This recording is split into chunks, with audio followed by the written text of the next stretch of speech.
How's everyone going? Welcome back to another Hattons Model Railway review video. We already see the title, so we know what it is. We'll also, what else to expect with this video is we'll also have a comparison with the previous, no, not the previous edition, but something which has been looked at on the channel before, Bachmann's Class 66 models. So, come along for the ride.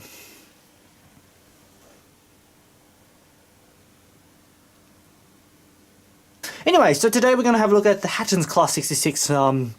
It's in, well, in Freightliner/1 pink livery. So something a little bit different. Again, not one of mine, same like our previous Class 66 model. This model is one of Sonic Buster's models. So let's take a look. Let's open her up and take a look at it.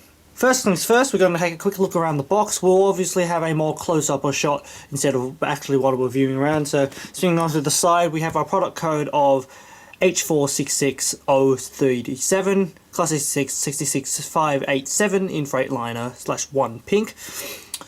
And then we have a nice little diagram thing on, a nice little sketch, sort of like blueprint style on the top. So, yeah, it's pretty nice, made in China as usual. Yeah, all the standard copyright stuff. So this is a Hattons model. We have done a Hattons model previously, not on this channel, on the main channel, which was the tank wagons. Sorry, the treatment train. So that will be linked in the description below for you guys to take a look at later. Anyhow, opening it up, it's a standard, pretty much standard in all model train boxes now, with the exception of some of the British stuff. Slide the box open, nothing on the inside. We get our operating instructions. Again, you have a close-up review in the thing. It's actually a pretty decent instruction manual. A little bit more than just our standard just warranty stuff and how to do stuff. It's at least got a few little drawing and stuff, so it's a pretty nice little instruction manual. Actually, in this case, it's because of how many pages there are, it mightn't be as easy to look at, but they should be available somewhere online, I would assume. So, fitting a decoder, this engine will actually eventually, so the engine does come DCC ready. We will be fitting a decoder to it later along down its stage. So once that is done, because I don't have a DCC controller, we won't be doing any of the DCC sort of testing and any of that sort of stuff. So that is, however, will be a future thing of the channel event once I do get my new DCC controller and DCC system, because the layout is being in the process at the time of recording. This is June 2021. We are in the process of actually having it modified. The layout's being in process of being modified for easy compatibility with different controllers, allowing us to also do controller reviews. So there we go. Taking off the foam insert, nice thick bit of foam, nice and strong. So it's good to see some good protection on the model. And then we have our standard plastic tray with the model on the inside. So there we have an easy look of that. I don't think there should be anything else in the box. I will take a look at off camera to make sure there's nothing else. I wouldn't assume so. Sliding the model out. We have a few accessories on the top. There we go, a few little accessories. It's cow catchers and a few detail parts. Cow catchers? They're not called cow catchers, I forgot what they're called. Too used to Australian stuff. Pilots, that's what they call them. And flip it open. I would usually take it out of the film, bring it out in the film, but the film's not actually around the model. Let's pull it out. There we go. So, as per usual with our setup, we will get a nice and close up to the camera on our rotating table, and then we'll also bring her on to we'll bring out the Class 66 from Bachmann as well for a comparison during this sit down looking thing. Alright, here we go. So, taking a quick spin around the model, and already holding the model, we can already tell that she's actually very heavy compared to the Bachmann 66s. I'm not 100% sure about the Hornby ones. I have seen them running at the club before, but they are they're honestly probably the base version of all of the two. but not 100%. I can't fully quote that. I've never fully looked into their mechanism. I never fully actually touched them, so I've just seen them pass by. So yeah.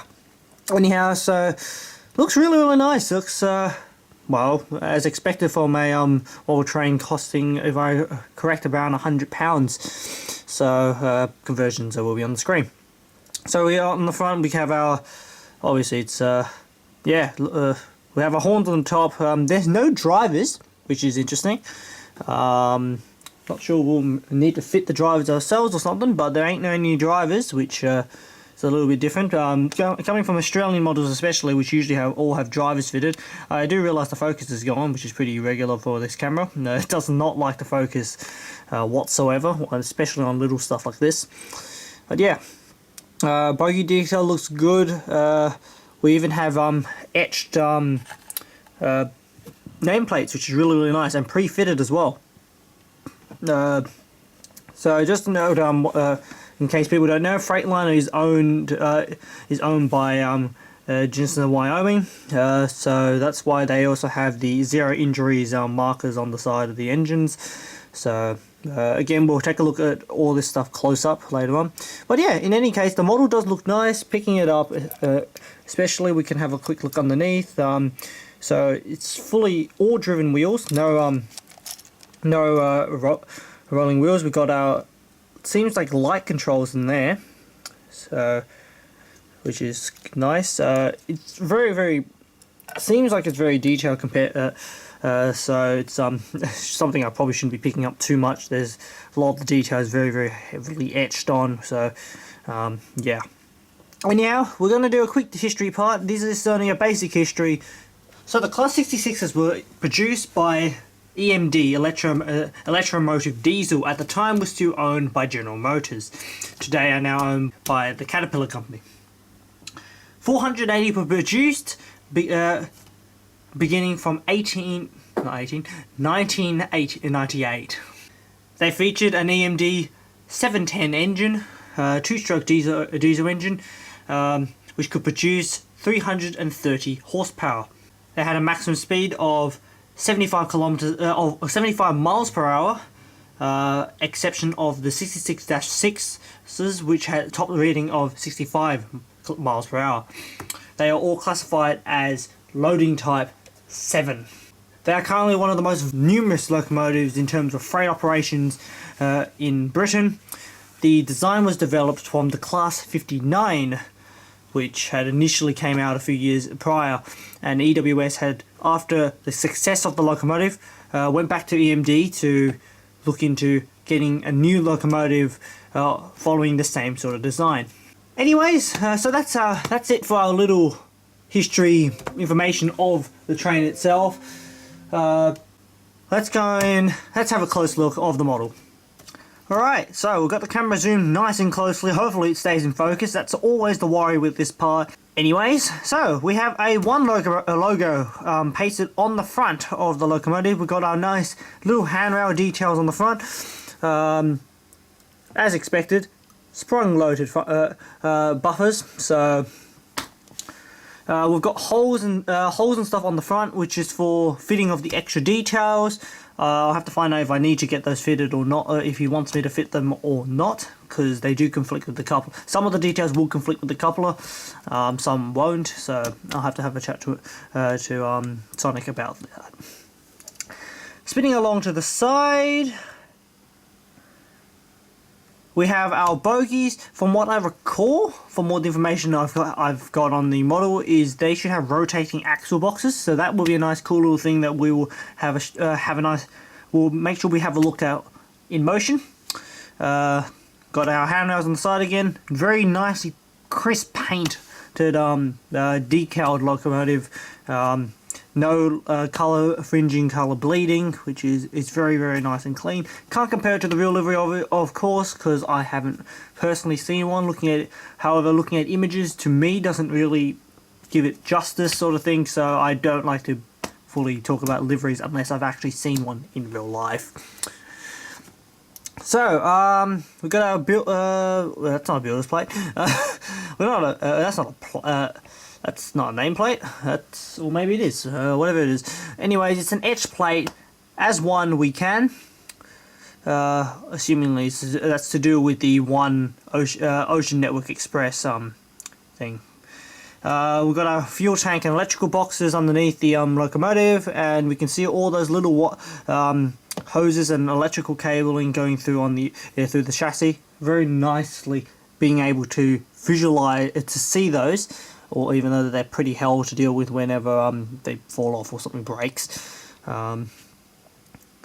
We've got our mesh grill on the exhaust and radiator. I think that's what they call them. I've forgotten already. So yeah, we've got our sandboxes underneath the cab. So yeah, it looks like a very nice, very nicely detailed model. So we're just going to go straight onto the front of the model. Let's hope the focus will work. Of course, that will be greatly appreciated. We can see one thing is this side does have the details fitted. I'm just going to straighten up with the bogey because it looks a little bit off. This side does have the details fitted, so this is what it looks like with the details fitted, and we can see how they hang quite a bit. Doesn't help that the hook is also unhinged itself, but that's not too hard of a fix. I'll also have to find out if that's if I have to remove that, because obviously if we're planning to use, if it's initialized to use at the club, they will be quite heavily used in both directions, and having a no couple on this end will cause a few problems. We can see the little horns also in the top grille, which is very nice that it's clean. If I'm correct, it should have working headlights as expected. So yeah, that's I think that's pretty much all I can say about the details, because it looks good. It looks very nice compared to the Bachmann 66 from what I've seen. As I say, I've never been to Britain before, never actually seen one in real life. So yeah, let's bring Malcolm Rail onto the tail, and let's have a nice look and see how they compare. Alrighty, here we go. So we've got the Malcolm Rail now sitting in front. Not in front for some unknown reason for why I said it like that, but whatever. We can see them there's already one major difference, which is a difference that we've done, is we've fitted them with KD couplers, because for use at the club we had to use KDs. However, this one probably won't be getting the conversions done because it's meant to be used on its own, not with the other people's rolling stock. Detail wise, actually I forgot to say that you even have your proper windscreen wipers. Detail wise, they look actually pretty similar. Yeah, we're going to spin the locomotives onto its side so that we can have a look on the side, do a comparison side to side. But from the front, not too much different. As we can see, we've obviously had, at least this one has a bottom part of the thing. Makes it look a little bit more cleaner than just having an opened bottom. But the details look pretty similar. Obviously they both have different sort of lighting, because one is a -5 series and one is a -4 series, but that's little minor differences in terms of the actual type itself. I've noticed that however there is a little bit more detail on like the fuel cap. You can see there's a little more detail. We'll have a closer up image pop on the screen now anyways, compared to the to Bachmann's, but in most cases, they look pretty similar, mostly. Alright, so we're going to jump onto the side of the model. Not really the side, because most of the side looks pretty much the same. As I say, we're not doing a comparison paint here, they aren't the same colour. We can see the grills are pretty different. Bachmann's gone for more plastic sort of grills, whereas Hattons have chosen to go for etched grilling, which is more correct, but means it's more delicate. We can already see that the roof panel I'm grilling has actually already popped up a little bit. This is pretty prominent in the Australian market, especially because of a kind of like dodgy sort of glue, which just basically dries out and then just splits. So that's pretty normal in an Australian market. However, that's not a really good start. That's an easy fix though. Very easy fix, just a little bit, dab a little glue, and then having pressure enough to hold it down before it pings back up. So That's already a little fix. Bogies, however, let's go to the bogies, because that's one of the main things different between the which is supposed to be different. Of course, Bachmann's doesn't have any rolling bearings, whereas the Hattons one should have said bearings. But the detail, in any case, they do look semi the same. Outside of that, there is a few better details on the Hattons one. It is a newer model. We have to remember that as well. It is a newer tooling model, but does look better. It is a lot more detailed. So there we go with that. And then yeah, we're basically back onto the other side. However, I did realise on the other side that, of the Bachmann 66, there was actually crew in it, which was different. But this side doesn't have anything, so yeah. All right, let's go and have a quick look at the roofs, and then I think it's good to end off this talking section of it. Here we go, having a look at the roof of the model. We can see they're pretty, most of it is moulded on both models anyways. However, there is a little bit more detail on the Hatton side base for the exhaust manifest. They're pretty well-rounded models altogether. There is no reason why you wouldn't be happy with any of them.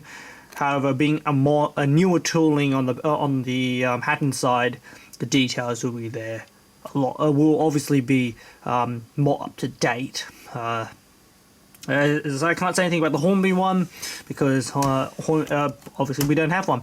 So yeah, so that's just a little short comparison on the Bachmann and Hattons in terms of detail. So yeah, let's jump over to the layout. Let's give 66-587 a test run.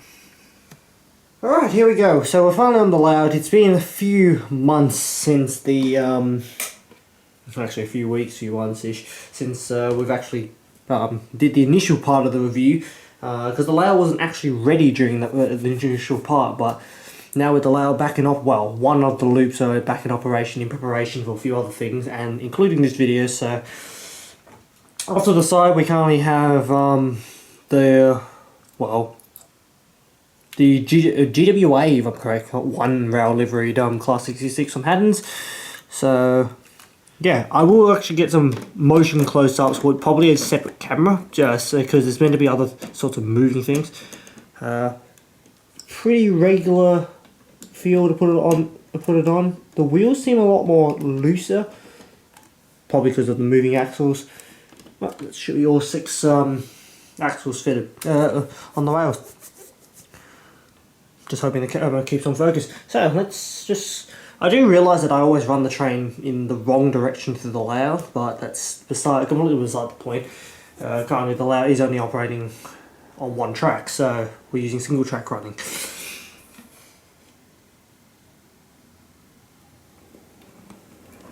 It's not even on the track. Centre bogey's not on. Centre axle, sorry.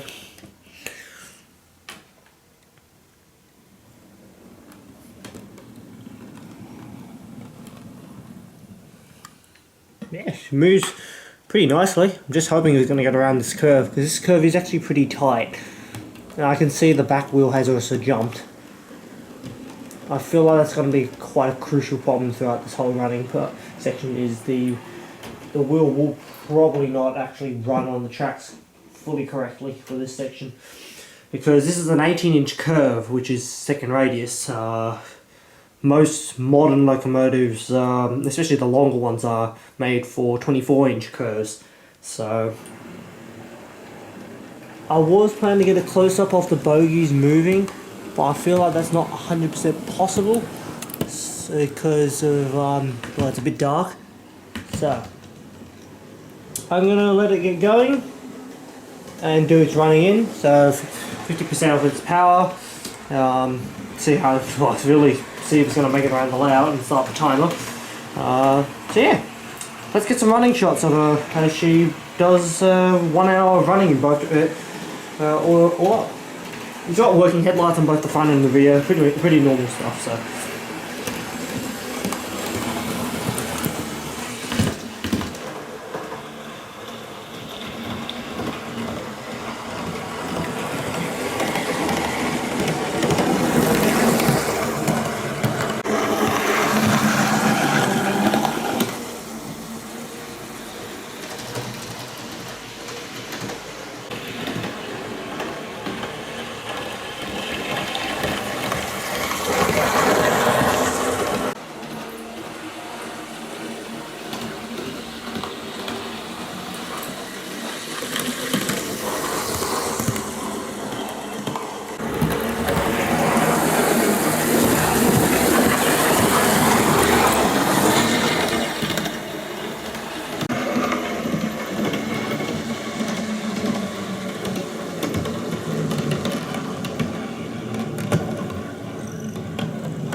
Alright, so while she runs around, we're just going to quick talking bit. For one, I'm not running the train at 50% power as I usually do. I'm running it based on the controller. It says on second throttle stop.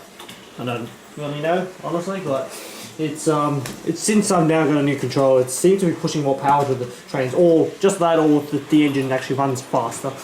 So we're going to have a chat about what we're going to be running with it, because that's the thing that we do in these reviews compared to some other vehicles.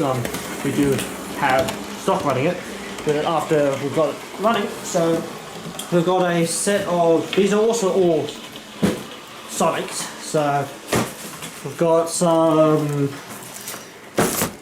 container wagons, which are those double container wagons, like the articulated ones which are permanently connected sort of things.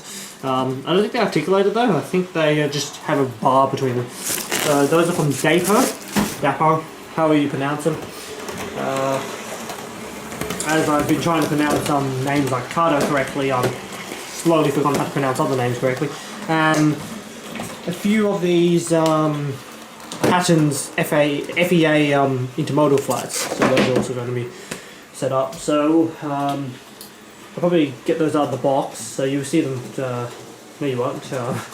But I'll have them set up on. I have to set them up on the same track as where the train's actually running at the moment, because the other track isn't powered, so it's not like I can move stuff around to get just a couple of stuff on. So I will have to set everything up once the train has finished its testing.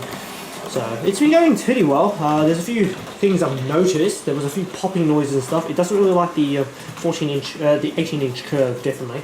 I noticed that a few of the popping is kind of worrying, and I'll speak about that in the conclusion.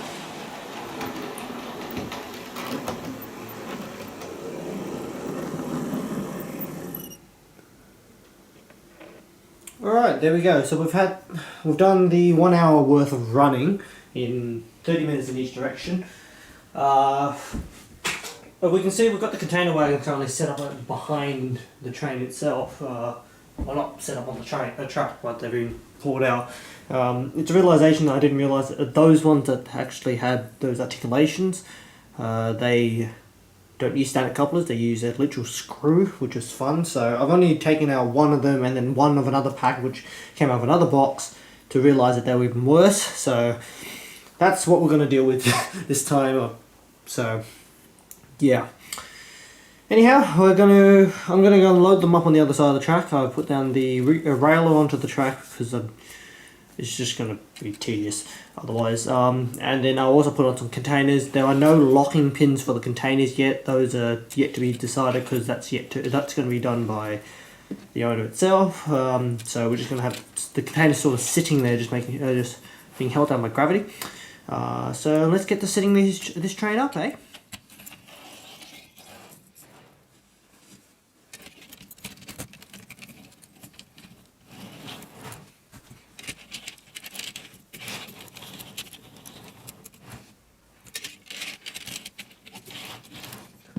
Alright, so with the wagons all set up, I'll get the containers on once we get them a bit closer because they can't park on the wrong side of the layout.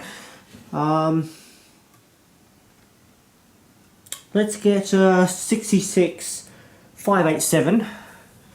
Let's get it to back up and couple up to them and get them to drag me here so I can put some containers on. So just spin the camera around.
Alright, well, I don't think that's too bad of a length for it. It seems to handle pretty well, and these wagons are pretty good as well. They've been able to be pushed backwards and forwards, which is pretty nice. By the time this video came out, I'm not 100% sure if the review of that engine would have came out already, so hey, this is on a separate channel anyway, so stay tuned for that one if it hasn't came out yet. Anyhow, let's get some containers on it, and then we'll give it some running, as per usual, and then we'll have our conclusion at the end as always, and I'll have a few things to speak about it. Alright, so that's with the containers put on in some sort of fashion. Again, not every... Well, I tried not to put every container on every wagon, because in real life it's never like that, unless... In Australia it's never like that anyways. So, oh well. Let's get her moving. It should be easily handled. I'm just hoping the containers are going to stay on, because physics tells me it's probably not when it goes over the corners, but we'll find that out in a moment.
Alrighty then, so there we go. That's, I think that should conclude our little unboxing video and miniature review. First look of the,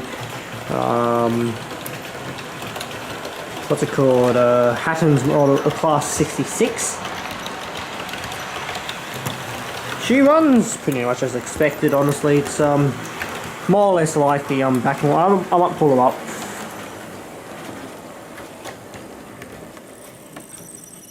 But I say this now, I haven't really played with the Bachmann one for quite a while, so pretty much runs like the Bachmann one, honestly, in terms of overall haulage capacity and stuff like that. Details is obviously a lot better. It's a higher standard of model, and it's obviously got its rotating gearboxes and sort of stuff like that, and just more fitted parts altogether. So like even the fitted nameplate is an actual plate. Well, it's not flat, it's not painted. I'm going to talk about one of the few issues. Main thing is that it doesn't like this 18-inch curve, which understandable. Which is why in the videos you might be able to hear it like sort of like the detailed parts like clutching on the bottom of it. The motor seems to be a little bit squeaky, but that might be a fault of just needs more running in. It did have to be imported all the way from Britain. But yeah, all the details are there. All the lights seem correct, pretty much. One other major issue I realized was slowly running it through. I noticed that here's a proper clip of a proper image of it, anyways. But you might be able to see it. The axle boxes have actually popped out just in operation. So that's a little just a little thing to be wary about. I'll get those popped back in later after the video, because this has got some plans with it. It's going to be going on to DCC. So yeah, I hope you guys have enjoyed watching another unboxing opening video, hopefully, and semi-review video. Hopefully to see you all on this channel for more review videos, because that's what the purpose of this channel is, and a few other model train stuff. So yeah, thank you all for watching. We'll let it depart off the screen, and we'll catch you all next time.